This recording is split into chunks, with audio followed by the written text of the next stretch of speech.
what I've seen happen in 2008, 2001, the dot-com era. And I think we're just, I think it could be worse this time. As you know, we've got, the banks are twice as big. When things happen, these interest rates start going up, we're going to start seeing defaults. We're going to see, these derivative markets break down. It could be a big bloodbath. A new silver company for investors, with Keith Neumeyer agreeing to become a major shareholder. Luke Norman, co-founder of Gold Standard Ventures, is the new chairman, and the company has acquired 3 former First Majestic silver properties. To learn more about this must-own silver stock, go to futuremoneytrends.com/silver1. That's futuremoneytrends.com/silver1. Hello, everyone, and welcome into crushthestreet.com. I'm Kenneth Amaduri, and I'm joined today with a brand new guest. We're going to talk about wealth. In fact, the title of his podcast is the Wealth Formula Podcast, and the host's name is Buck Joffrey, and he's a physician, he's an entrepreneur, he's an asset manager, and a podcaster, and he's enjoyed a great deal of success through his businesses and investments. And now he spends his time helping people, and you can listen to his podcast and get information on him at wealthformula.com. Buck, it's a pleasure to speak with you today. It's a pleasure to be on. Well, I'd like to start off with getting your story and, why you're so passionate about educating people right now. Obviously, you were successful in what you're doing. You were a physician, and now you're podcasting. Please, by way of introduction, share your story with us. Yeah, so I'm a physician. I'm a surgeon by training, and and I finished my training around 2008. And you know what was happening around 2008, right? So absolutely. Basically, everybody was they're losing all their money, and including a number of the senior physicians that I was around. And I heard a lot of complaints about that, and so on and so forth. It didn't affect me at all because I didn't have any money, and I was, just a broke resident like everybody else, and working for essentially minimum wage. You got to work all these hours, and you add it up, and it comes up below minimum wage.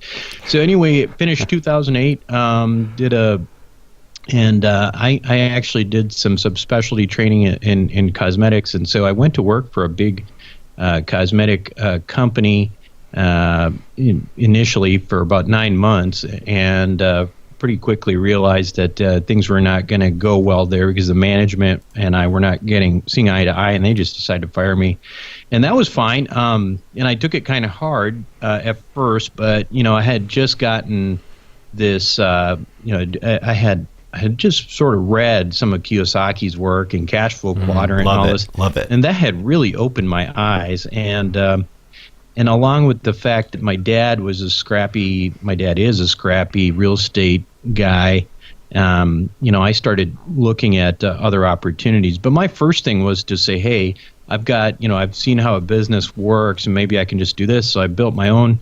I sort of cloned the business I was in, and with a few variables changed, and just went down that route and had a lot of success, and became a millionaire about 18 months later. And it wasn't easy, but it was just, school of hard knocks and just keep pushing.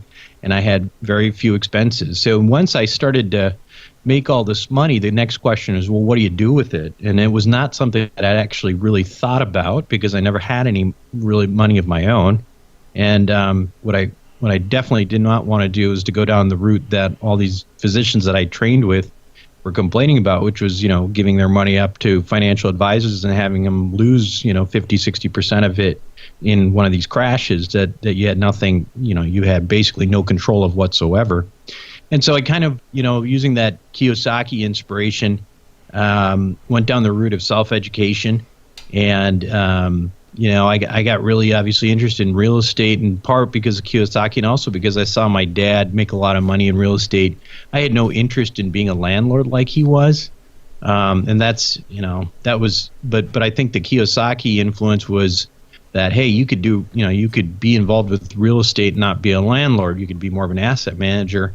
And that's the approach I took, and had a lot of success there. And started investing in a number of other things, including oil and gas, alternative energies, just a variety of things that I felt like produce good cash flow. And that's what I'm all about, is recurrent residual income. And I hate to call it passive, because sometimes it takes a little bit of work, but just money that's recurring revenue, recurring income as a way to create sort of long-term wealth. Mm-hmm.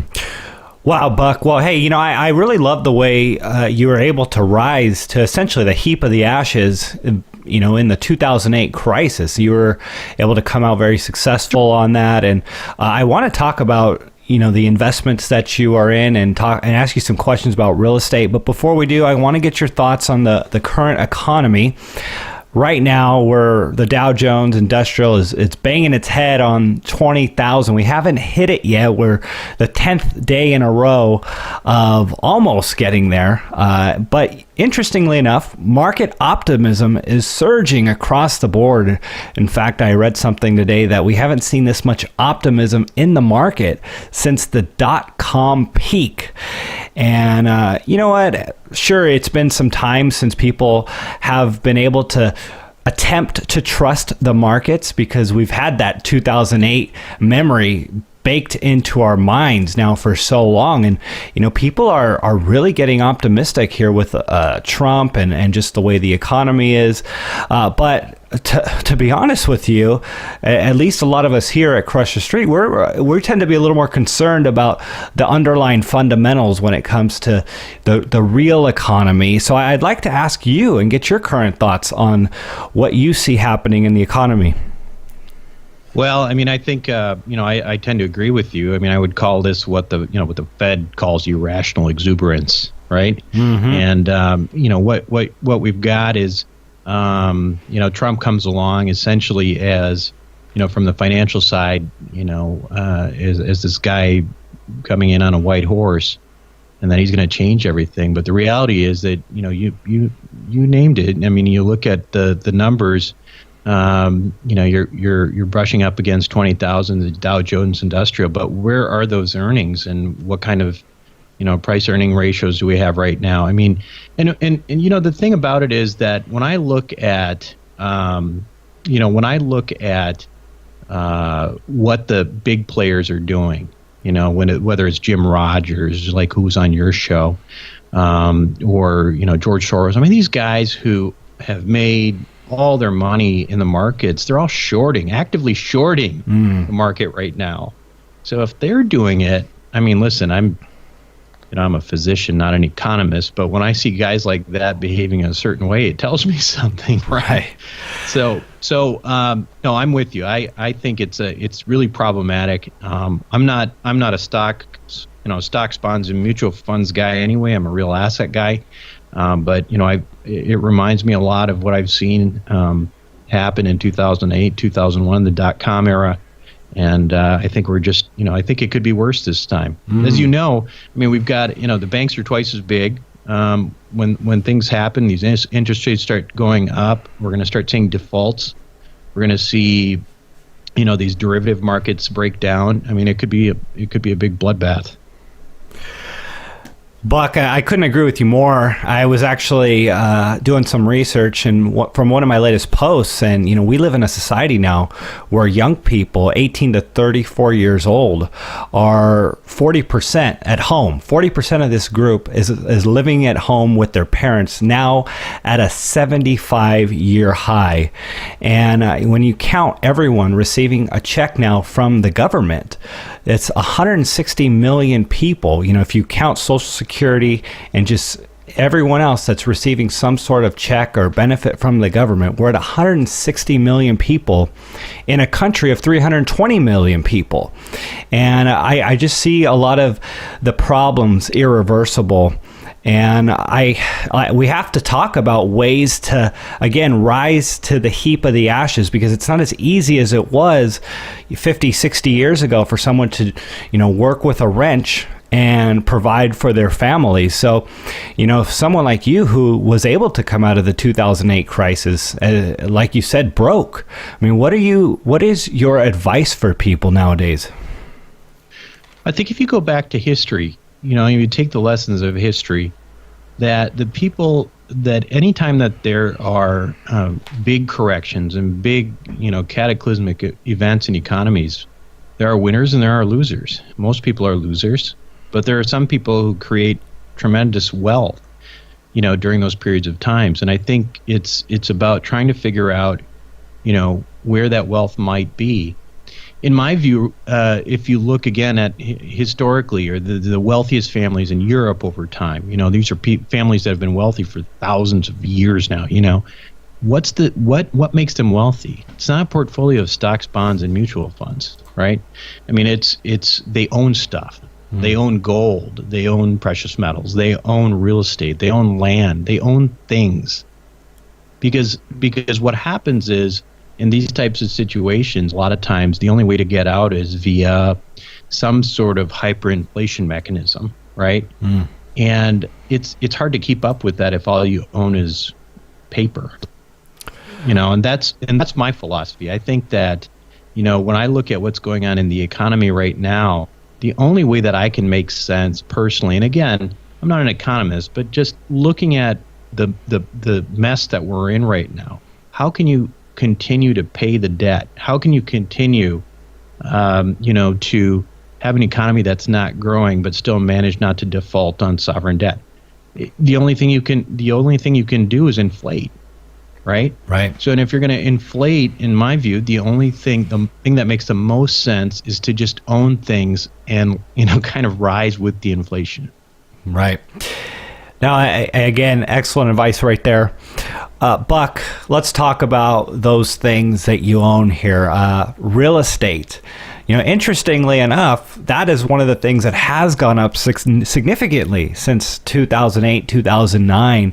It's reflated in many ways. And now with interest rates on the rise, we're seeing the amount of people who are able to qualify for mortgages or refinance just absolutely fall off a cliff. And what is the scenario right now? Where's the opportunity in real estate in this current environment?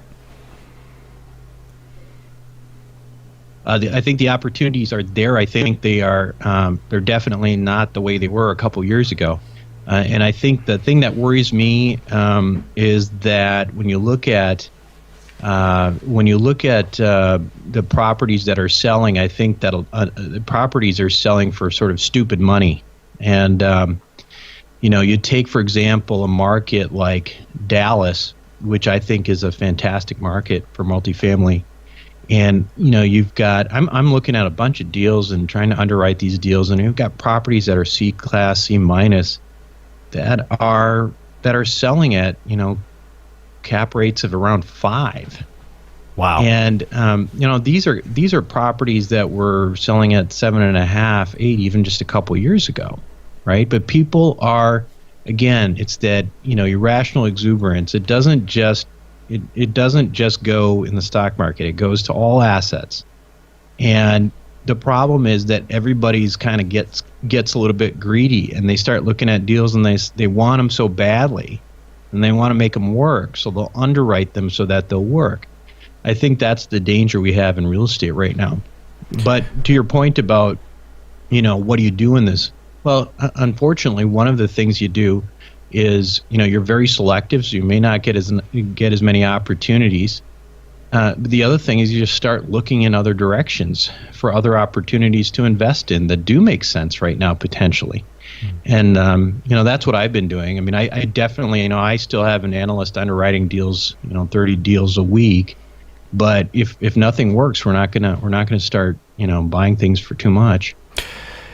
I own a couple properties in Tennessee, and just these ones specifically were bought so cheap that they'll be 100% paid for in 6 to 7 years, depending on expenses. And just that alone gives me the confidence, like, okay, even if it goes down 50%, over the course of not that many years, I get 100% of my money back, and the rest of it is gravy, even if the properties go to zero. And for me, that was an example of a no-brainer because of just the way the numbers worked out, regardless of what property values actually did. And is that kind of what you're talking about with just being very picky and making sure the numbers work out for people? Yeah, I think that's right. I mean, listen, there are still opportunities, and especially I think if you're willing to go into secondary markets, you're talking about Tennessee. I think people are still doing deals in Tennessee. I think it also depends on how big a properties you're talking about, right? I think it's the size of asset you're buying. I think it depends where you're buying. I mean, if you're trying to find 100 units plus in Dallas area, I mean those kinds of returns are harder to find. But for example, if you're looking for duplexes in Des Moines, you might still find a 9 or 10 cap rate deal. You know what I mean? So it really just depends. And I'm kind of looking I'm looking in a lot of directions now to figure out where the yield is. And so but to your point, you're right. I mean, listen, I have a couple buildings that I picked up in 2012 in Chicago, which was a really good time to buy, and before cap rate compression, which have gone up in equity, and I've made $2 million just holding on to them, doing nothing else, just because of the equity that just built up with cap rate compression, right? And they also cash flow like crazy. Wow. So yeah, I mean, listen, it all depends on what your goal is, and I think if you're buying on real financials today, in other words, you're buying on net operating income today, and you're buying at a fairly at a fixed rate, and that you can cash flow, I think you're in good shape. Yeah. Yeah, it's completely fair, and over the long term, if it pays for itself, it's not a bad investment. Buck, what about corrections in this market? I know pre-interview you were talking about the fact that the Dow Jones and the stock market seems like we're due for a big correction here. What about real estate? Do you see a big correction coming in real estate as well? Yeah, I don't think there's any doubt about it. I mean, especially if you look at the larger assets again. When you look at these larger assets, you have there's a balance, right? There's the cap rate, and then there's the interest rate. And if the interest rate is really low, that cap rate can go up, right? Because you're paying for more of the asset and less interest. Right. But once that interest rate starts going up, once the interest rate starts going up, the cap rate's going to have to go up too. And I think that's where you're going to find the decompression. And with the larger assets, they're typically, they're underwritten as a Fannie Freddie non-recourse loan. If people can't get loans on these deals at these significantly compressed cap rates, they're just not going to happen, right? So I think the market sort of naturally is going to have to correct itself over time. And before we move on to another topic, if people want to learn about what you do, Buck, and be involved in some of these investments, let them know about your website a little bit and how they can go about doing this. Yeah, so there's so my website is wealthformula.com, and the website, there's not a lot of activity on the website itself. It's Wealth Formula Podcast is housed there. It's also something you can download just the way you download this particular show that we're on right now. But one thing that you can do if you have interest is I have something called the Investor Club. Now, this is for accredited investors, people who make $200,000 to $300,000 a year, depending if you're filing jointly or alone, and have a net worth of $1 million or more. Not counting your own residence. And what we do in Investor Club is, first of all, it's a community. So we have to get to know each other, and we have to have some established relationships. But one of the benefits of it is that it's a place where I'm always out there hunting deals. I'm always looking for deals, and some of them are going to be deals that maybe I sponsor. Some of them may be deals that friends of mine are sponsoring, or friends of friends are sponsoring that I might be investing in. So one of the things that I do on Investor Club is essentially open up. It's a way to get deal flow for people who are interested in private placements. Well, that's really cool, and it's really cool that you're offering that to people. And if anyone wants to check that out, definitely check out Buck's website. Buck. Yeah, and by the way, I'll just add that it's not just real estate, because in these times when we have tight, when it's harder to find deals to syndicate, you look for other places and deals, whether that's any number of things that we can invest in, but whether that's ATMs or life insurance policies, whatever. I mean, there's lots of opportunities out there. I think one of the things that's important at this time, when there's some asset bubbles going on out there, is to make sure that you're looking at all the other opportunities that are available. Many people are getting frustrated with precious metals. I mean, gold, I'm looking at it right now. It's at around 1140, up a little bit. And silver is at $16. It was, below 16 prior to this podcast. And, what are your thoughts when it comes to gold and silver in this current environment? Well, I don't think of, so I do like gold, okay? And always approached gold I think of gold as money. I don't really think of it necessarily as an investment. So I own it, and I buy some gold every year, and I use one of these online portals where I can store it in some foreign country or whatever, physical gold. But I don't personally, honestly, I don't follow the numbers that much, because the purpose for me to own gold is to own money that's denominated in gold.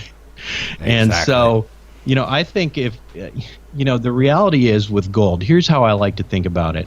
So in the times of Christ, in the Roman Empire, you could buy, an ounce of gold would buy you a nice toga. An ounce of gold right now will buy you a nice suit. Okay. That's the resilience and the type of sort of asset, or no, the type of wealth preservation tool that gold can provide. So even though I own gold, about it, because things are going to go up and down just the way they do with any currency. And the key is that if you believe in gold and believe that it's money, it's going to be worth something. And especially if you look at it in terms of what I think is going to be very likely a 5 to 6% plus inflation environment over the next few years, I think it's a great place to have money in gold. Buck, and with that, I wanted just to touch on something else. I've actually put my money, in Lending Club, and I've just kind of dipping my toes in that and lending money, being a bank for people. And I was wanting to get your thoughts on that. Do you guys do any sort of lending to other people in when you guys do investments? Is there a way to do that and capitalize on different ways where other people borrow your money? And are you guys doing that collectively? So right now myself, I'm not sponsoring anything, but I have I have colleagues and people who've been on my show that actually are doing exactly that. I have one guy who's doing what he calls soft money lending. And he's I think he's at about 9% yield. It's not terrible. I mean, it's pretty good. Soft money lending. Why does he call it that? He's not charging people 20%, and the deals are not really risky. They just tend to be smaller apartment buildings that people have problems getting loans on, and he's doing like little bridge loans or whatever. And so he's charging them, I think, like 12-13%, and investors are getting close to 9%, and it's very reliable. But it's still reliable. I got another friend who's been on the show a number of times. It's got a really cool fund who deals with with mortgages. He buys non-performing mortgages for pennies on the dollar. He's got a huge fund. Well, not huge, I mean, by any standards, but for my standards, and he's got I think he's got a $30 or $40 million fund for just this this stuff that he does, and he buys these mortgages for literally, pennies on the dollar. And instead of evicting people and all that, he actually has this methodology where he actually tries to, renegotiate rents and tries to get people on rent to owns and so on and so forth. But I've been in that fund for, I've been in his fund on and off for about 4 or 5 years, and like clockwork, it's 1% per month. And it's not a bad way to go. Better than keeping your money in the bank at this point. Wow. That's really exciting.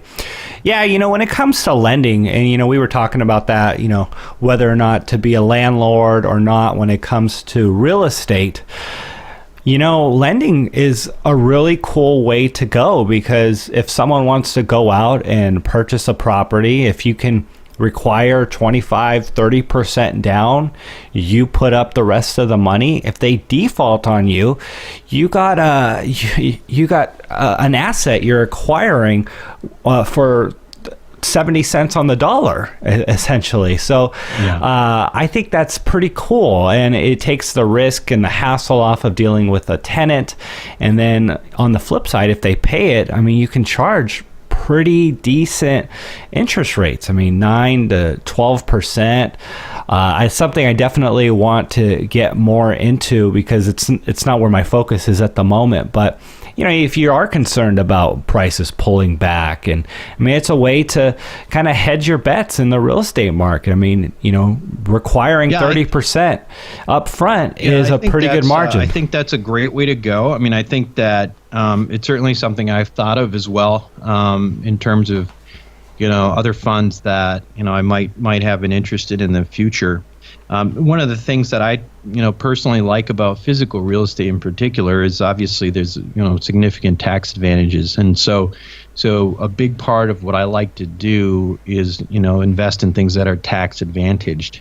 So the property, the cash flow that I get off of my properties is essentially tax free.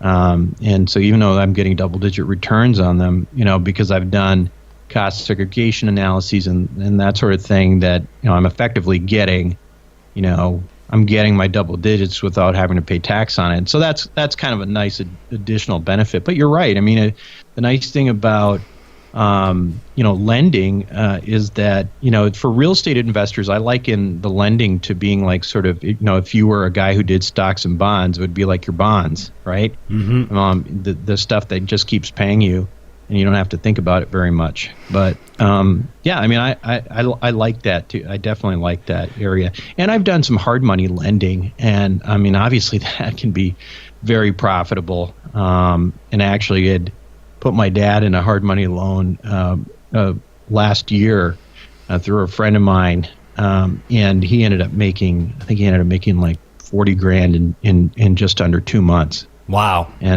And so there's money there. There's definitely money to be made. Well, if you ever decide to run for president, I'll be sure to run that sound clip of you not paying taxes on the money you make. It's legal. It's legal. No, I get it.